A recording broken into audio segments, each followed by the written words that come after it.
what would you rather be doing than being on a podcast with Kevin and Tyler right now? Absolutely nothing. Perfect.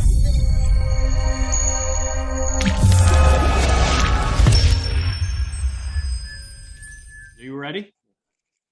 Ready to roll? Ready to roll. Nice. Ty, you ready? Let's party. All right. Timeout. Tyler, who are we taking a timeout with today? Thank you, Kevin. Rest to see, we have the one and only Patrick Tobin, the president at Han-Tek. And Patrick, thanks for coming on our show, Timeout with Leaders. We just love to showcase all the awesome leaders from Rochester all the way down to where I am now in the DFW area in Texas. Patrick, we'll start off by asking you one of my favorite questions, and I've asked this time after time. What would you rather be doing than being on a podcast with Kevin and Tyler right now? Absolutely nothing. Perfect. Smoking like a true leader. Yes, awesome. And well, Patrick, just to kind of fill us in on you, we know you're the president at Han-Tek. Like I told you, my dear family up there, my northern family, the Smiths, know you very well. Speak very highly of you. Other than being the president at Han-Tek, what are your other passions up there in Rochester? Passions. Well, yeah, I grew up skiing and still do that with my boys. I'm one of three boys and I've got four of my own. So I had about 20 years of really not knowing what to do on a mountain because I didn't have anybody to go with. And now I've got a little crew to take out myself. So it's been fun to do that and get them into it. Outside of that, lacrosse has kind of an upstate New York flair to it. And my family was big into lacrosse. My younger brother played D1. My older brother played D1 and professionally. And so we get into all those sort of things, and we try and stay warm in the winter, I suppose. Yeah. Not an easy task, Tyler, as you may remember, but it's probably 80 degrees out where you are right now. So, it's a little cold from down here. Yeah. Patrick, you almost got enough boys on you in the Tobin family there to have your own basketball team, it sounds like. I saw the picture of you on LinkedIn. You got 4 beautiful boys. I just had a boy myself. What's the greatest gift of being a father to you? It's every day you wake up, you get a chance to go in and give them a hug and a kiss before you go into the office. And they surprise you with something new that they say every day.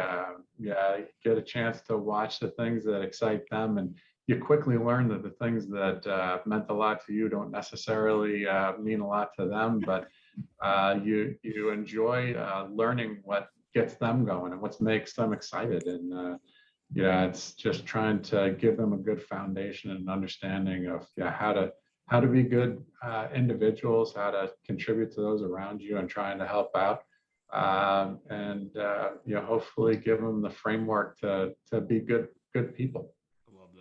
Yeah, it's easier said than done. And kind of some past guests that we've had is just that social media is great for some things, but terrible for others. And kind of it's really hard on our youth, is what Tyler and I have really learned, possibly leading to some of these other conversations on mental health and all these other things. But all right, well, enough with the sad song of that. Let's talk about some happier things. Let's talk about that ride into work that you have every day. What music are you listening to? And if Tyler and I were to pull up next to you, what song are you lip singing to? I'm not as young as I once was, so I'm kind of boring these days. It's usually either a podcast or an Audible book. Okay. Throw you guys on sometimes. Listen to some Tom Woods, Dave Smith. I think currently I'm listening to Viral by Matt Ridley. That's usually it.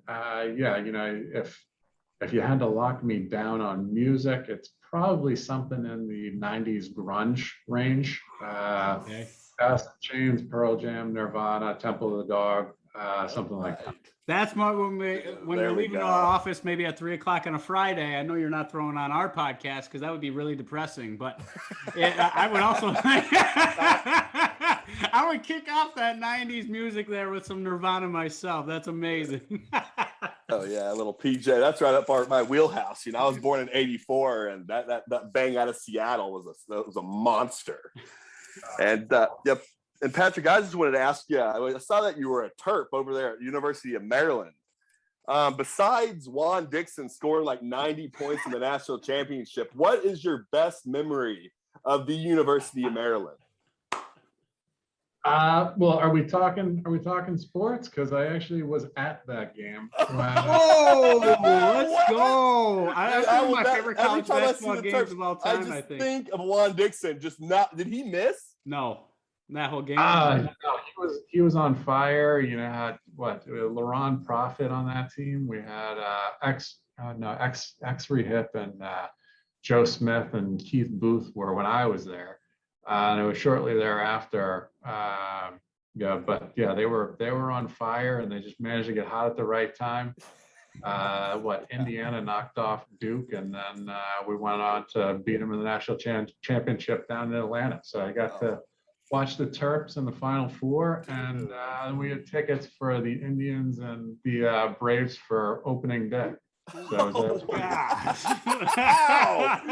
Golly, was Lonnie Baxter on that team also? Yeah, yes. Baxter. Lonnie Baxter, jeez. Well, I guess that answers it right there. When I was a kid, man, I wanted to be Juan Dixon after watching that game. I was like, how do I do all of that? You know, and I'll never forget it. Well, that game was amazing. And then the coach, everybody was right behind him. Yeah, it was good. You pulled that name out. That was, going back a little ways there. I don't even think he had an NBA career, did he? Not really. No, he was just like the guy that like didn't miss in that championship game. And I was like, I need to know how he does that, And then I went and shot my 500 threes that night, probably. And that's like the 2 years Kentucky made the championship with Boatwright, who couldn't miss for UConn, and then Kemba Walker, who also couldn't miss that entire tournament for that. It's amazing. And then Patrick, you were COO down at UNC, a small place that knows a little something about basketball. How, being a sports fan, did you go to a lot of games down in Chapel Hill too? So I did go to a few games down at Chapel Hill. That was a fun time. And my younger brother, as I mentioned before, went to Duke, and one of his close friends was actually the AD's son.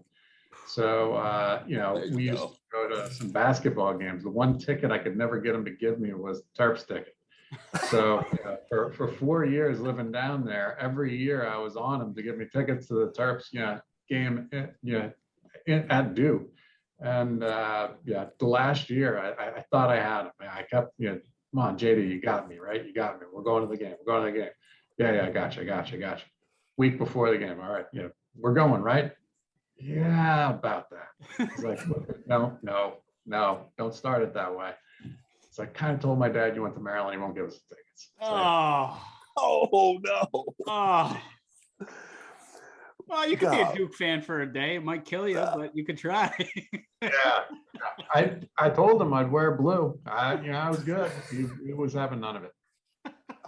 That brings me back. I was watching Seinfeld, not get on a total tan, but Ellen gets those tickets to the Yankees and wears the Baltimore hat. That's like reminding me of this whole experience right now.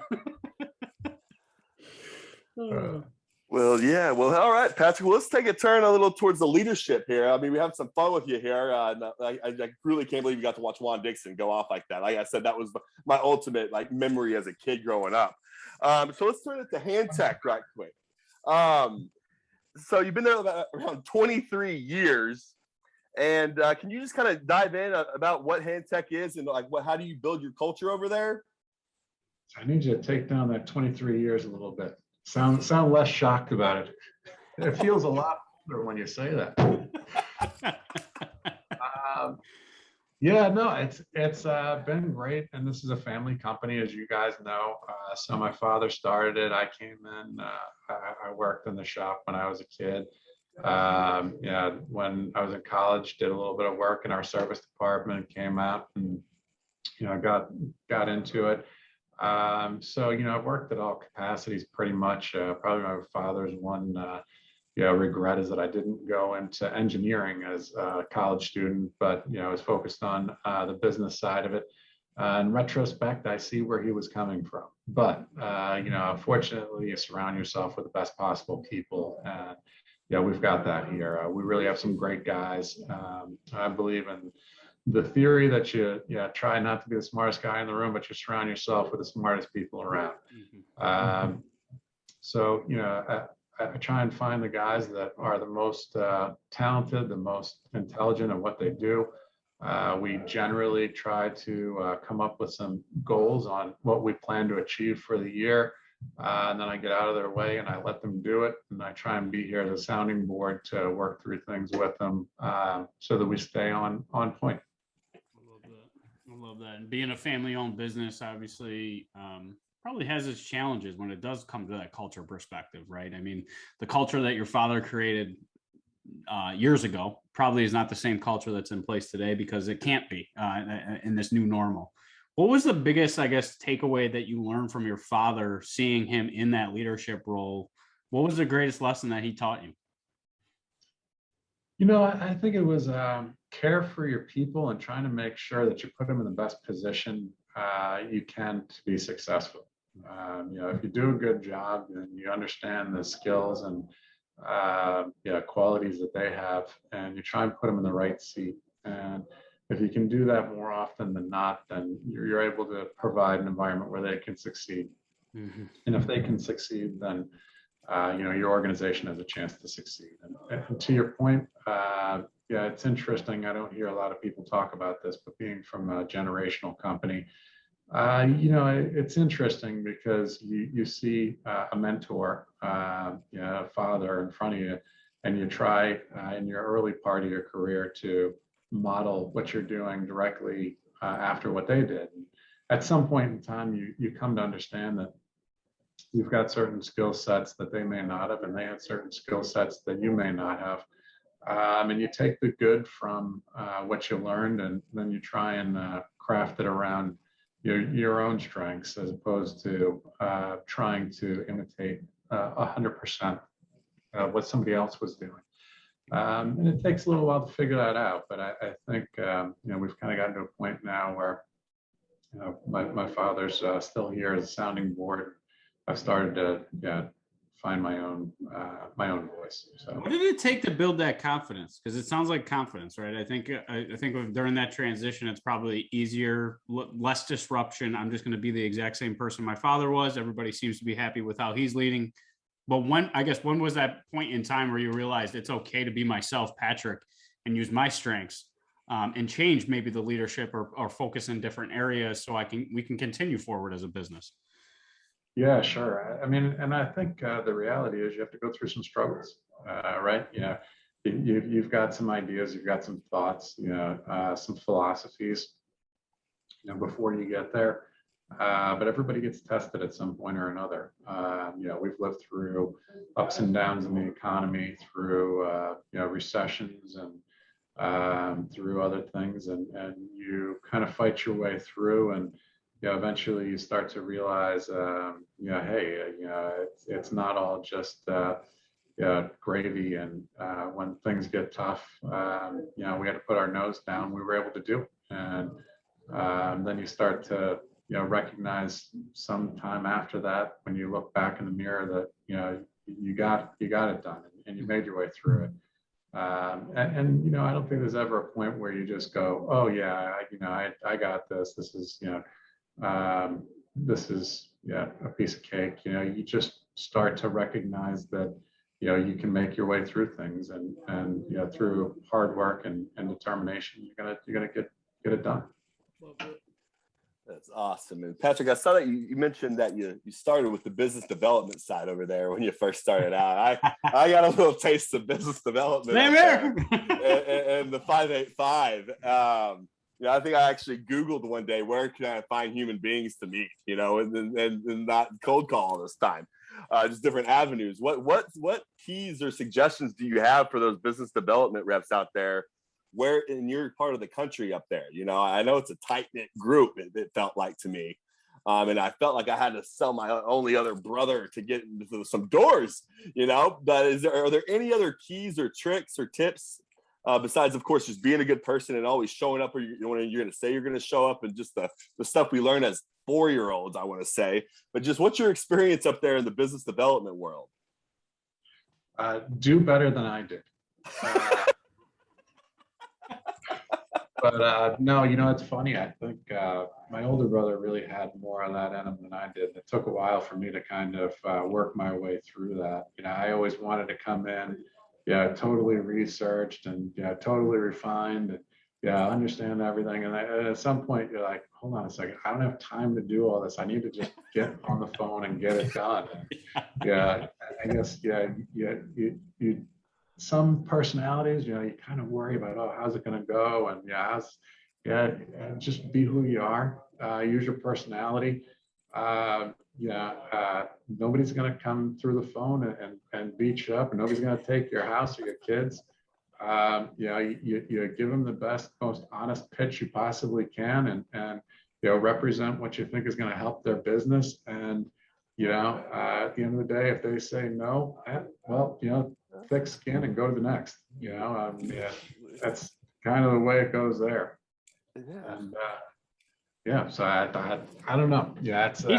You sound more like me, Patrick, when I approach a cold call too, because I'm like, oh, I should know at least something before I call this place, a little bit more about them. And then Tyler's like, oh no, it's like, now it's a numbers game, and it's almost building a different relationship with someone than you ever had the opportunity to before. And that's why we started to branch out and try new things, because the pandemic forced us to. When you first were becoming a leader, who was the first person that you told? Who was the first person that I what? Called and told when your father said, all right, Patrick, it's time for you to step up to the plate and be the CEO of Han-Tek. Who was your first call to? We never really had that. So my father had some family issues that we were dealing with, and I had to step in a little bit more to help offset him, from that, core role as president and CEO, and it just kind of developed. It happened. So I guess I didn't really necessarily call anybody, or I didn't have that moment of, hey, you're president now. It just there was a transition, and I was very fortunate to always have him there to support me. And even with today's managers, he really acts as kind of our consigliere to go to with challenges. I mean, I've seen some things, but he certainly got a number of years on me. And whenever someone thinks that oh, well, geez, this is a pretty unique situation, it usually turns out he's seen it before. So it's helpful from that side of it. But I guess I would probably say my wife. I probably looked over at her at one point in time, said, yeah, I think I'm running this. It's so nice to hear someone's experience, in my time in the workplace or in anything really. When you get preached at, you're like, I don't know, I just take it a little differently. But when someone's been there, done that, and had that experience before, I'm all in, and then I can share that experience with someone else, and the way people take that, it's the belief system, really. They start believing in you, then you build that trust. And I was going to ask you, Patrick, how do you make sure that your employees over there feel valued? What tips and tricks you got for us there? So, I mean, I think, one of the things that we try and do here is to empower them. I try to advocate for our managers to treat their employees the same way I try to treat them. So let them know what their goals are, let them know what we need to do on the project they're working on, or in the role that they're playing in our organization. Check in with them, give them your support, listen to what their challenges are, understand what the obstacles are in their way, and give them the opportunity to clear them. And I think once somebody gets a chance to feel that and understand that they were able to come up with a solution and they were supported in that effort, they start to realize that they play an important role in the company. And once they see that image and that picture of what the company is and what their role is, then they recognize that they're valuable as a contributor to the organization. So it's through empowerment, really, and listening. And beyond that, we do the best we can to communicate and ask questions. I do a weekly, what's on your mind conversation. We do a Teams meeting with the entire organization, and I just open up the floor. I can't help myself but give a quick introduction, but that's usually about a minute, and then we do 15 to 20 minutes. Ask me anything you want. What's going on, and what are your questions about where we are as an organization? Has that helped you to establish, I guess, more trust with them, whether they asked for it or not, Patrick, and just offering that opportunity that they can come to you with those types of questions? Has that helped them build trust, obviously, with what you're doing in the direction that you're taking Han-Tek? But also, to second part two of that is, I think from that trust, then you said you help get out of their way. Can you kind of explain that? I know it's a twofold question, but I wanted to be sure to kind of link the two. Yeah, so I mean, I hope it has. I think it has. The big thing, we were going through COVID, same as everybody else, and I think a lot of people had questions. What's going on? Where are we? Where are things going? There was a period of time when our customers basically shut down. Fortunately, we had a great backlog, and we were able to work through it.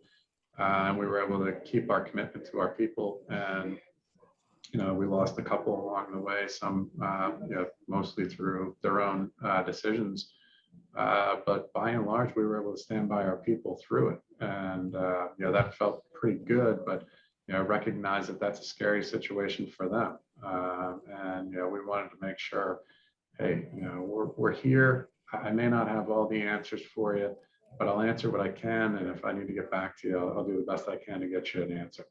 So that's kind of what it was. And as far as getting out of the way, I mean, if I have an engineering manager, and he and I both agree on what his goals are for the organization and for his team, okay, let's put it there.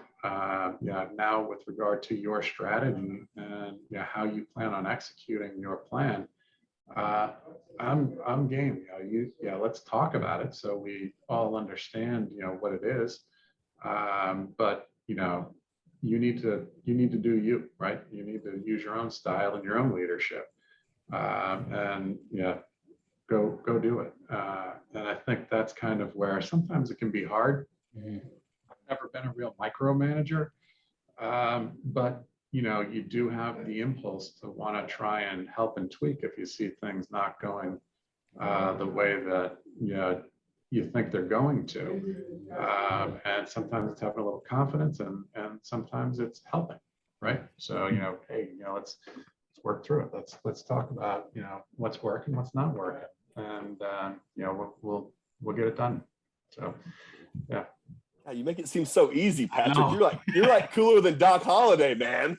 I was gonna ask you where do you see Han-Tek in like 15 years from now? Do you have a vision on where Patrick Tobin's gonna lead this crew to? Yeah, I mean, I don't think it's overly complicated for us. It's really just keeping the growth trajectory. But at the end of the day, the most important thing is to make sure that we're providing good solutions and we're providing value to our customers. And if we do that, I think that we're going to continue to grow. But it's not purely about the numbers, right? If we're doing a good job, we're providing a good work environment, we're providing good solutions and services to our customers. That's good. I can support myself on what we're doing here. Obviously there's a threshold you need to be at, so you don't want to drop below that. But it's not necessarily about a figure. It's not like in 15 years I want to be 200 million. It's just let's continue to do good work. We grew significantly last year. We anticipate doing the same again this year. And as long as the team is excited about that direction, we're going to continue to do that and stay in our wheelhouse. That you asked that same question to so many people, Tyler. How many business valuations will you probably hear out of that person's mouth? In 15 years, we want to be at 250. Just hearing you say that, Patrick, is just so powerful because It just puts you know pressure on it people. will come. You focus on the right inputs. The outputs should be just a natural occurrence. And you just saying that is just focus more on the inputs, take care of the customers, take care of the employees. The rest is going to take care of itself. I just need to create that environment of enabling their success and giving them that opportunity. Powerful, powerful stuff. So I got a question. I guess kind of piggybacking off of that. What was the one greatest lesson that you had to learn as a CEO to get to what you just said? Is that something that came naturally to you to just say, hey, you know what? If I take care of people, the business is going to come. What lesson did you have to learn, or was this something that was born into you and you just saw that? No, I do think, that side of things as far as, putting people in a good position and valuing them.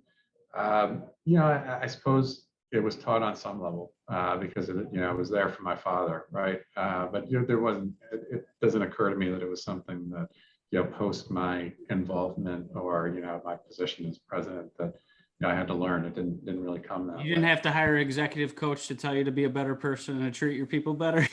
No, so I mean, I was kind of there and. Yeah, I don't know. I'm sorry, what was the second part of the question? There's two What was parts. the greatest lesson that you had to learn as a CEO?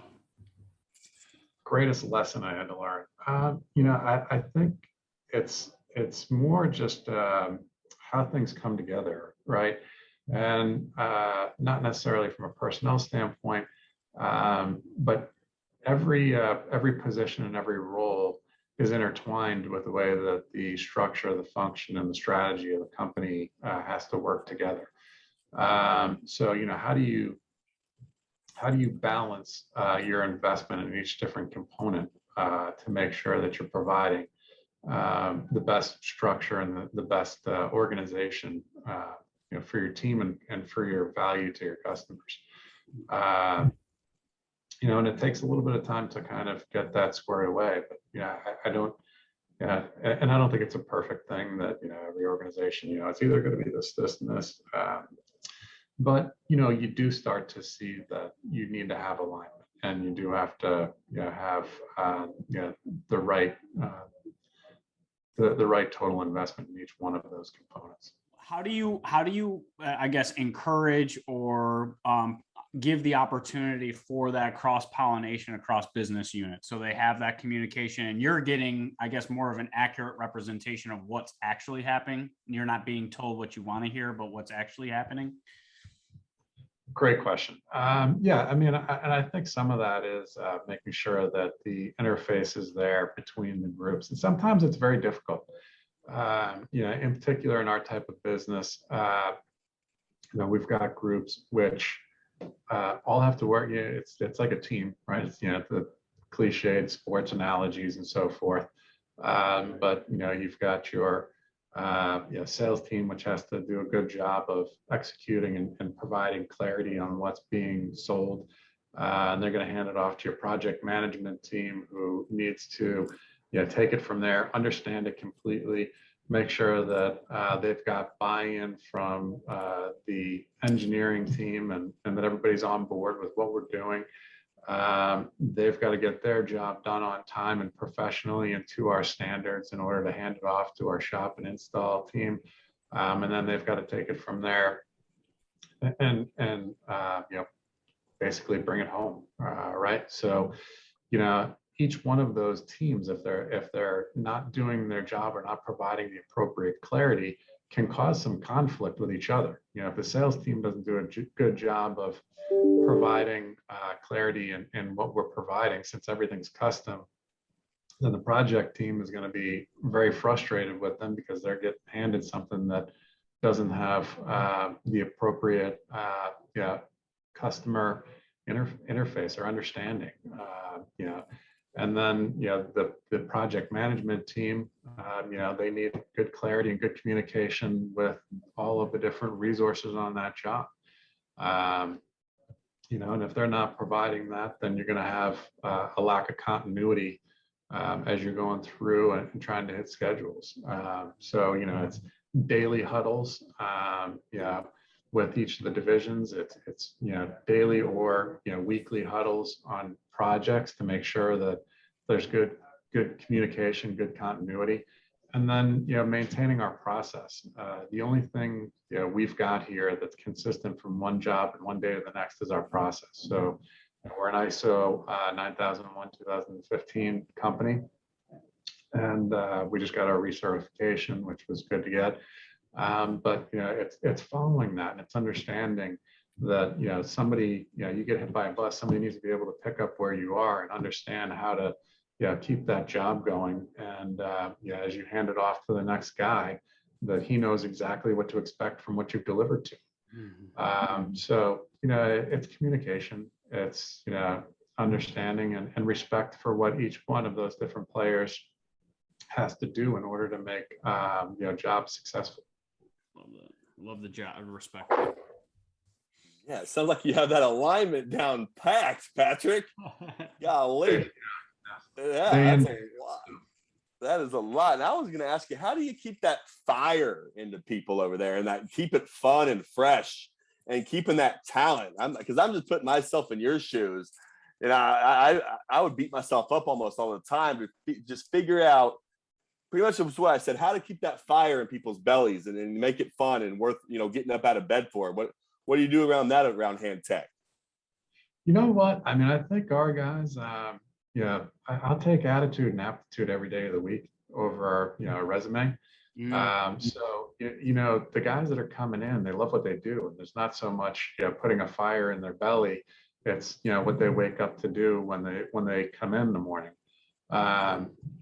They're watching how it's made, or made in America. They're going home and watching YouTube videos about different types of solutions, and all of a sudden you're going through trying to develop a solution for somebody, and they've got 16 YouTube videos about different things that they found when they were poking around, and you're going, wow, all right, good.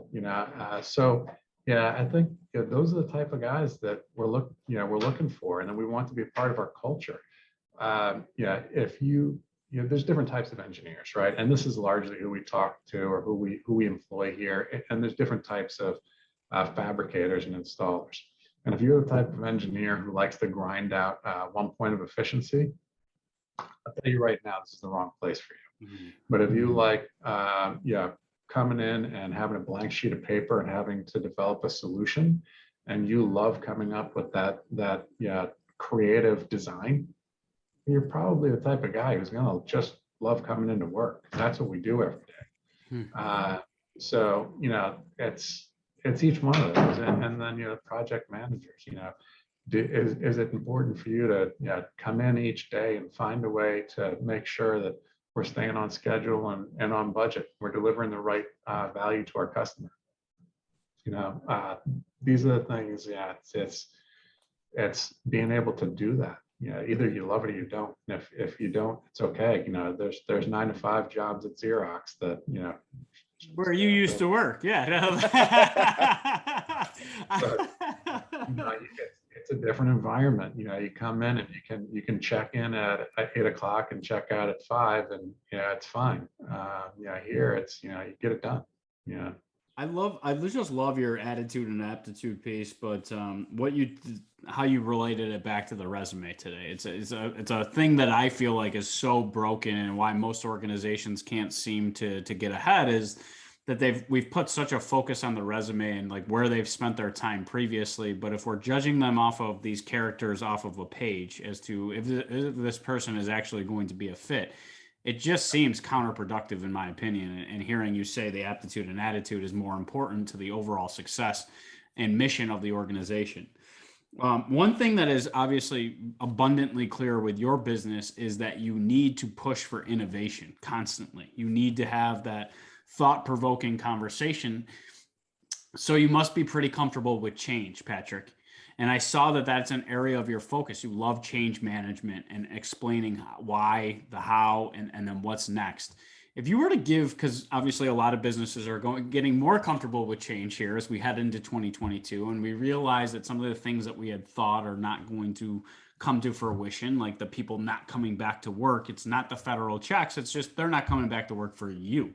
Right. So that's really how, if you were to give, I guess, some advice to these leaders in similar positions that are going to have to get comfortable with change, what are some of your tips or tricks with change management on what you've learned, I guess, over your years of experience as to what works and what maybe some best practices? Yeah, well, first, I don't know that I would say I love change, but we all know what happens, right? So you got to be with it, and you try and figure out how best to address it. And I think I'll probably mess this up, but I think it was Patton that said, the plan is nothing, planning is everything.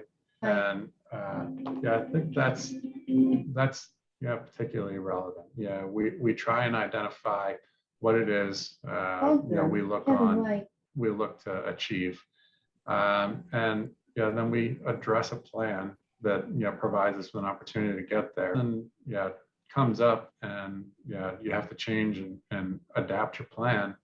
Well, you've got a plan that you're working from, and now you make some tweaks to it and address what you have to. Particularly our business, it's all custom, like we were talking about earlier. So I can't knock out a bunch of widgets and just try and find a place to stuff them. We need to plan, we need to hire, we need to address the potential for each of these unique opportunities that we're going to be designing. It's a constant evolution. Yeah, doesn't sound like 2 days are the same over there, and it seems like that's really what a lot of workers have realized during the pandemic is, do I see myself doing the job I'm in today for the rest of my life? And the answer was no.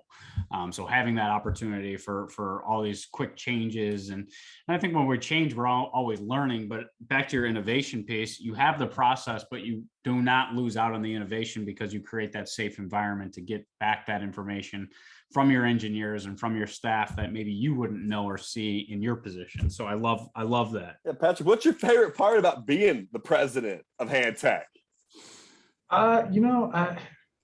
Good question. What do I love about being the president of Han-Tek? I think it's the opportunity to provide a successful environment.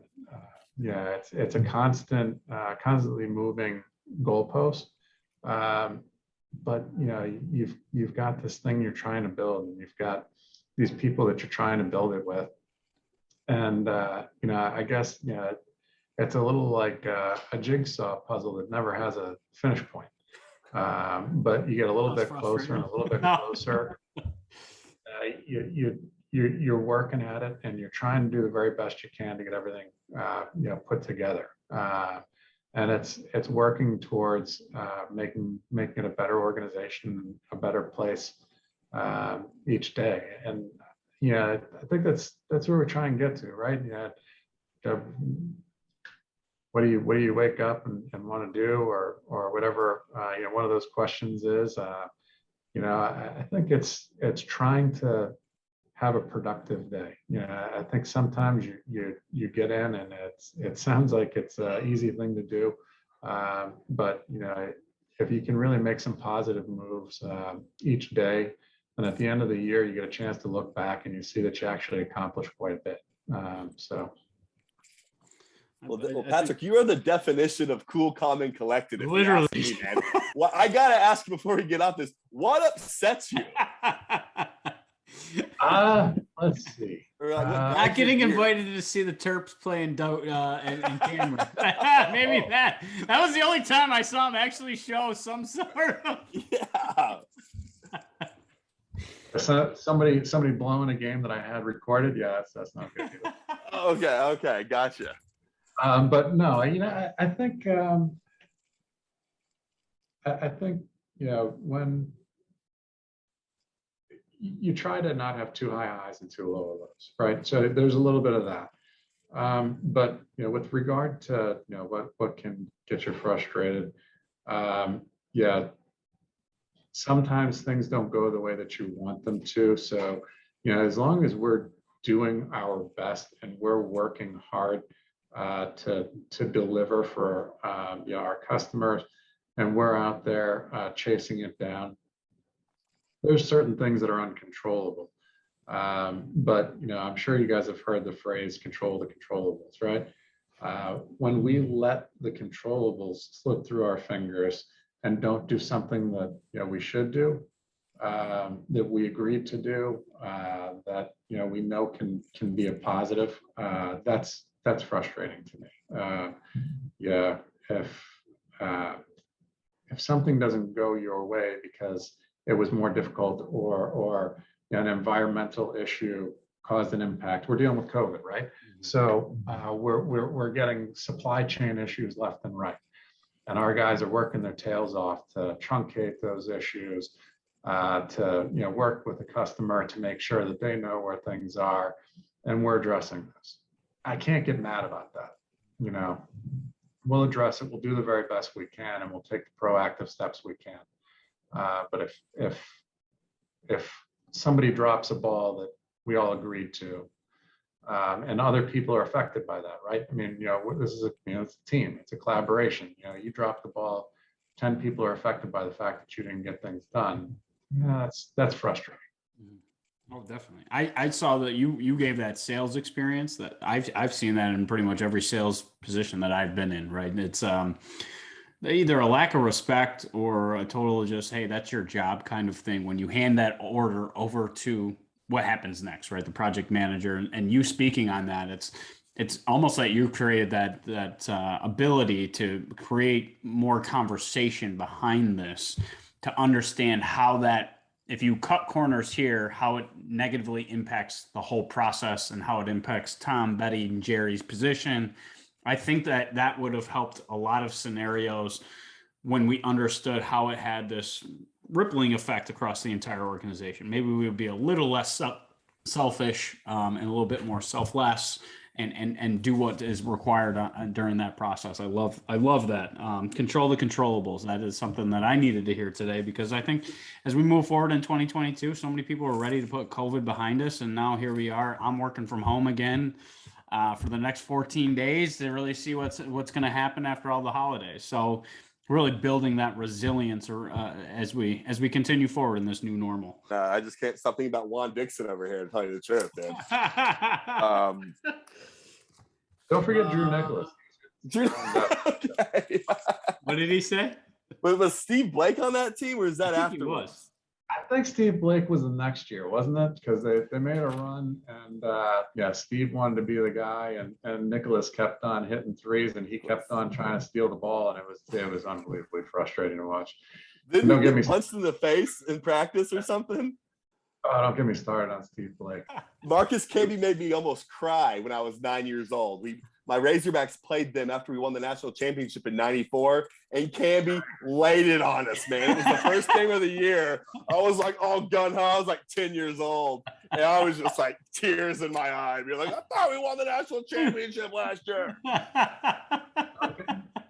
Smith owned Duncan in college. And then they went to the pros, and Duncan arguably had a better pro career.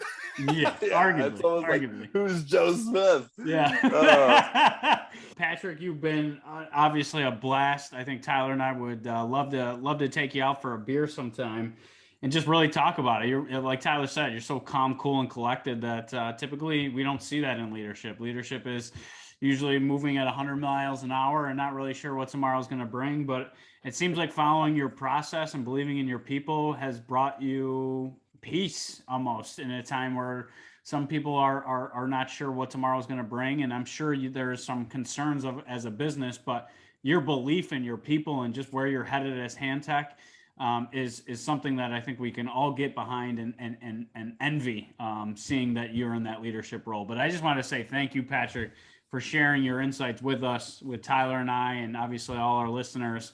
Han-Tek would be on my radar if I was in the engineering game. But thank you so much for being a part of this show with us, Patrick. Well, thanks for having me. I greatly appreciate it, and I appreciate that shout out. We do have a number of positions open if anybody is out there listening in our space. Love to talk to you. Love to hear what you have to offer, and if our type of engineering and solutions are what you like to do, please let me know. As far as excitement, I guess it's mostly under the surface. My wife would agree with you that I'm too calm and too level. And then I get a gift. Apparently, I don't react quite the way that I should, and it can be very frustrating if you are the gift giver. So apologize, honey. It's not just you. It actually this is just how I come.